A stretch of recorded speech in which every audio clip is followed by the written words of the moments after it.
Yes, now bless now. Don't forget the rest now. Des Rocksteady at King of the Pit TV signing in. Why are you moving so much, Des? I had to sip on a little Dark Thunder. I got a bit left in that one. We're buzzing. Alright, we're going to have a look at the history of Nirvana, yeah?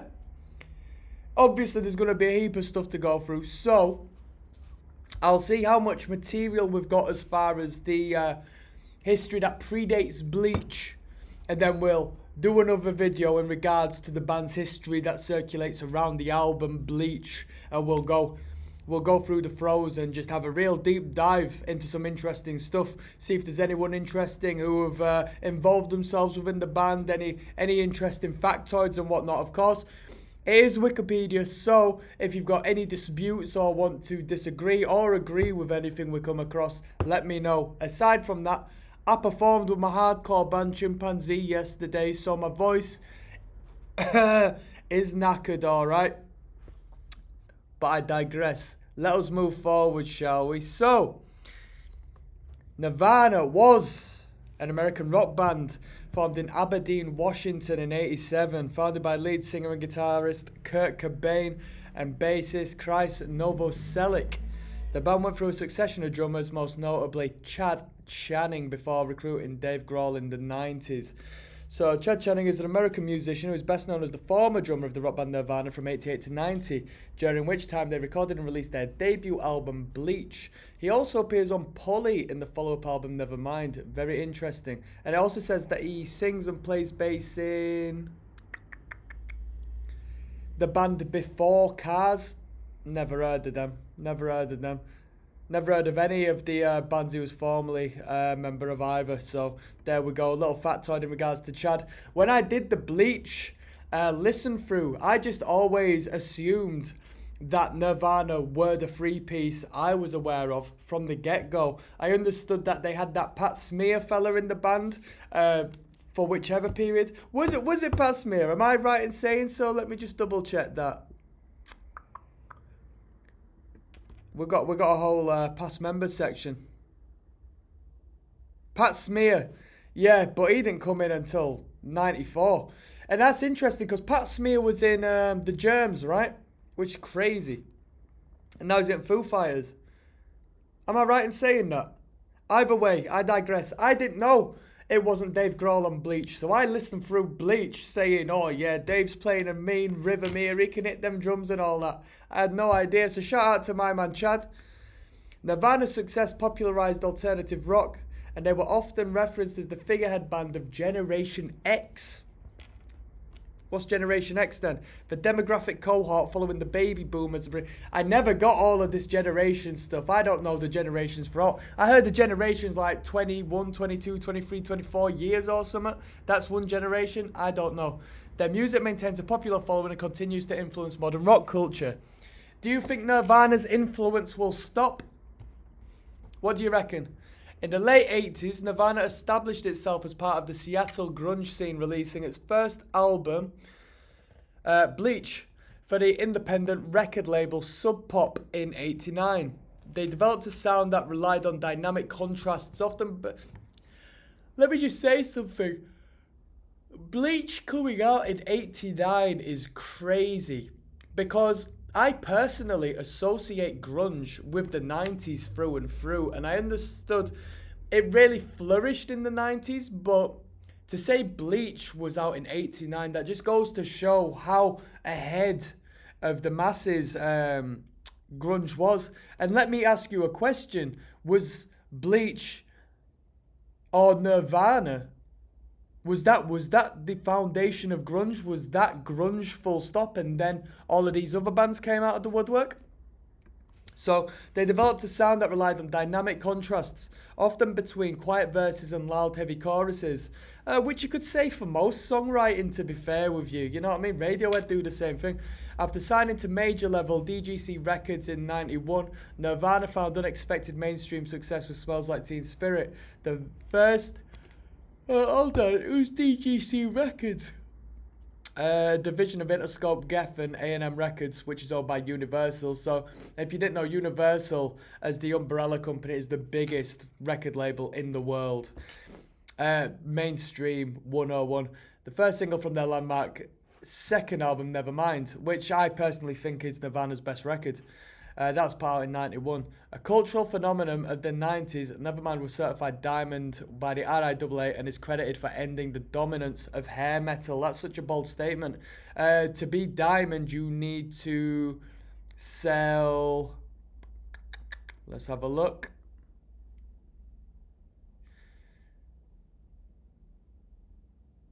Jeez. Man, that diamond is so crazy. Over 10 million units to be a diamond album. That's wild. That is wild. Characterized by their punk aesthetic, Nirvana's fusion of pop melodies with noise, combined with their themes of abjection and social alienation. I don't know what abjection is. Abjection is a concept in critical theory referring to becoming cast off and separated from the norms and rules, especially on the scale of society and morality. There we go. Brought them global popularity following extensive tours and the studio album in... My bad, people. Following extensive tours and the 1992 compilation album Incesticide and EP Hormoning. I have never heard of Hormoning before. Have you? EP by the American rock band Nirvana. It was released in 92, so this was put out after Nevermind. It was released in Australia and Japan only. Let's see what tracks were on Hormoning. Turnaround. Aneurysm. So that Turnaround wasn't a Nirvana number. Even in His Youth was. So it seems we've got two Nirvana tunes on here. We got Cobain and Novoselic credited for Even in His Youth, track 5, and Aneurysm, which was credited to Cobain, Dave Grohl, and Chris Novoselic. Yeah, we'll learn about that in a bit, don't you worry. Don't you worry about that. I just never heard of that. The band released their highly anticipated third studio album, In Utero, in 93. The album topped both the US and UK album charts and were acclaimed by critics. Nirvana disbanded following Cobain's suicide in 94. April 94 to be precise. Further releases have been overseen by Novoselic, Grohl, and Cobain's widow, Courtney Love. The live album MTV Unplugged in New York 94 won Best Alternative Music Performance at the 96 Grammy Awards. Nirvana is one of the best-selling bands of all time, having sold more than 75 million records worldwide. During their 3 years as a mainstream act, Nirvana received an American Music Award, a Brit Award, and a Grammy Award, as well as 7 MTV Video Music Awards and 2 NME Awards. They achieved 5 #1 hits on the Billboard Alt Songs chart and 4 #1 albums on the Billboard 200. In 2004, Rolling Stone named Nirvana among the 100 greatest of all time. They're inducted into the Rock and Roll Hall of Fame, their first year of eligibility in 2014. You know what's crazy? Every time Rolling Stone is mentioned in these Wikipedia articles, it's always like the 100 greatest artists of all time, the 1,000 greatest songs of 2014, the 10 greatest haircuts in music. Rolling Stone just creates lists to promote their own band and sell their own magazines. Like, it seems like every time Rolling Stone is referenced, it's just like they've done no work. They've just formed a list, and then that's about it. So let's have a look at the history. We've got a little bit of information here in regards to background information. They were also known as Skid Row in 87, which I swear there was a band called Skid Row, right? Like a glam band. Pencap Chew, also in 87. They called themselves Bliss in 87 to 88. Ted, Ed, Fred in 88. And there we go, years active, 87 to 94. Imagine having achieved all of that in 87 to 94. That's absolutely wild. Spin-offs, we've got Foo Fighters, Sweet 75, and Giants in the Trees. Spin-off of Fecal Matter, what the hell is that? Fecal Matter was a short-lived punk rock band from Aberdeen, Washington. The group was formed in 85 by Kurt Cobain, the future frontman of Nirvana, along with Dale Crover of the Melvins and drummer Greg Hokanson. Interesting stuff, eh?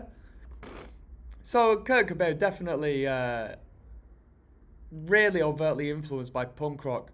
You know, the whole edgy factor to it.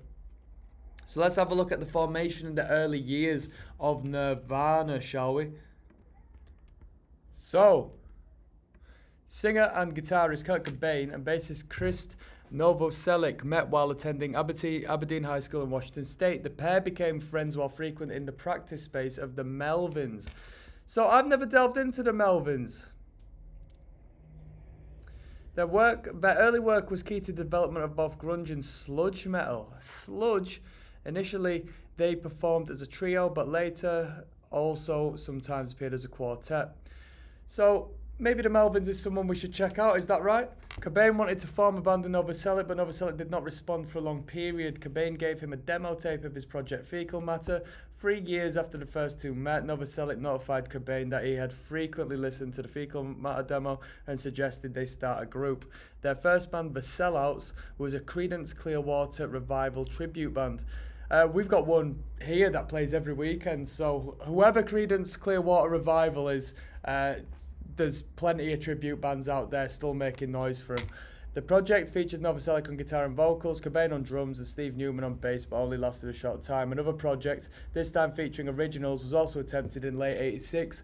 Bob McFadden was enlisted to play drums, but after a month this project also fell through. In early '87, Cobain and Novoselic recruited drummer Aaron Burkhard. So who's this guy? He's an American musician who was the first drummer recruited for. Yep. Yeah, who cares? Who cares? They practiced material from Cobain's Fecal Matter tape, but started writing new material soon after forming. During its initial months, the band went through a series of names, including Skid Row, Pencap Chew, Bliss, and Ted Ed Fred. The band played under the name Nirvana for the first time in March 1988 at the Community World Theatre, Tacoma, Washington, together with the bands Lush and Vampire Lesbos as special guests. Who's Lush then? English rock band formed in London in '87. One of the first bands to have been described with the shoegaze label. Interesting. I like the name Vampire Lesbos though. That paints a lovely image, doesn't it? The concert's flyer, designed by Kurt Cobain, also mentioned all the previous band names. Nirvana, also known as. The group settled on Nirvana because, according to Cobain, I wanted a name that was kind of beautiful or nice and pretty instead of a mean, raunchy punk name like the Angry Samoans. Novoselic moved to Tacoma. I like the name Nirvana. What do you think? I think it's a brilliant name. Moved to Tacoma and Cobain to Olympia, Washington. They temporarily lost contact with Burkhard and instead practiced with Dale Crover of the Melvins. Nirvana recorded its first demos in January '88, so it wasn't long from there when they actually went to the studio and did Bleach. In early '88, Crover moved to San Francisco, but recommended Dave Foster as his replacement on drums. Foster's tenure with Nirvana was a rocky one. During a stint in jail, he was replaced by Burkhard, who again departed after telling Cobain he was too hungover to practice one day. Foster would rejoin the band, but after Cobain and Novoselic were introduced to drummer Chad Channing, the band would permanently dismiss him, although not before Foster witnessed the group play live without him. Channing continued to jam with Cobain and Novoselic. However, by Channing's account, they never actually said, "Okay, you're in." Channing played his first show with Nirvana in late May '88. That's a bit bleak, innit? When you sort of feel ostracised by the other band members. That's not right, is it? Nirvana I guess it was meant to be for him to leave the band. Nirvana released its first single, a cover of Shocking Blues' Love Buzz, in November '88, and that was on Bleach, wasn't it, Love Buzz? On the Seattle independent label Sub Pop. They did their first interview with John Robin Sounds, which made their release its single of the week. The following month, the band began recording its debut album, Bleach, with local producer Jack Endino. So, who else has Jack produced? Let's have a look. Jack Endino discography. Right, he'd done Soundgarden in '87. Mudhoney in '88, and I'm just speaking on bands I'm aware of, so I'm sure you're seeing bands you're familiar with. Nirvana, Bleach in '89. Dwarves, that was a good record. That only listen to that on this channel 90. That Blood, Guts and Pee. That was a great record. That I really enjoyed that. The Accused in '91. Let's see how far down he's gone. So, a guy's still producing records in what? 2011 to present. The Grannies, that's a great band name. Right, there we go. He's recording bands at this point that I've never heard of in my life, so I thought he'd end up like going above and beyond. Right, anyway, so Bleach was influenced by the heavy dirge rock of the Melvins, the 80s punk rock of Mudhoney. I never knew Mudhoney was punk adjacent, and the 1970s heavy metal of Sabbath. The money for the recording sessions for Bleach, listed as 60617 on the album sleeve, was supplied by Jason Everman, who was subsequently brought into the band as the second guitarist. What, they just brought this guy in and he paid for the record? Though Everman did not play on the album, he received the credit on Bleach because, according to Novoselic, they wanted to make him feel more at home in the band. Prior to the album's release, Nirvana became the first band to sign an extended contract with Sub Pop. Bleach was released in June '89 and became a favourite of college radio stations. Nirvana embarked on its first national tour but cancelled the last few dates and returned to Washington State due to increasing differences with Everman. No one told Everman he was fired. It seems like the band couldn't face being... And I've been there in bands where... And I've seen it, people in bands who want to fire, remember, but then it's sort of like you become friends and close and you know the trouble it can provoke when you do so and that you're breaking off friendships and stuff.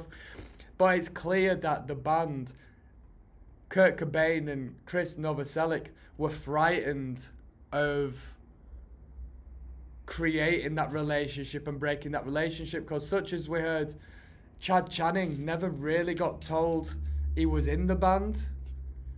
It states here, the differences were Everman, no one telling him he was fired, just slowly disappearing, I can imagine. And it's kind of snaky in a way, because it's not direct. Evidently there's been communications in regards to taking that action outside of Everman's awareness, you know. Although Sub Pop did not promote Bleach as much as other releases, it was a steady seller.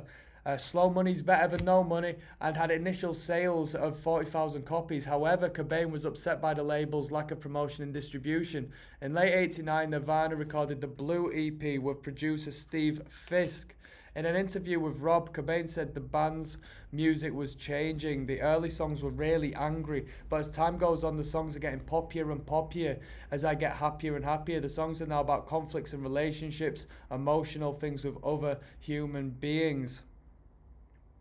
Right, I guess we'll just continue because we don't touch Nevermind here in this section. In April '90, Nirvana began working on their next album with producer Butch Vig at Smart Studios in Madison, Wisconsin.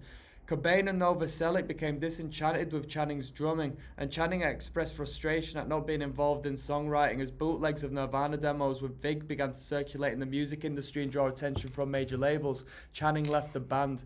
That July, Nirvana recorded the single Sliver with Mudhoney drummer Dan Peters. Dale Crover filled in drums on Nirvana's 7-day American West Coast tour with Sonic Youth that August. In September '90, Buzz Osborne of the Melvins introduced the band to drummer Dave Grohl, whose Washington, D.C. band Scream had broken up.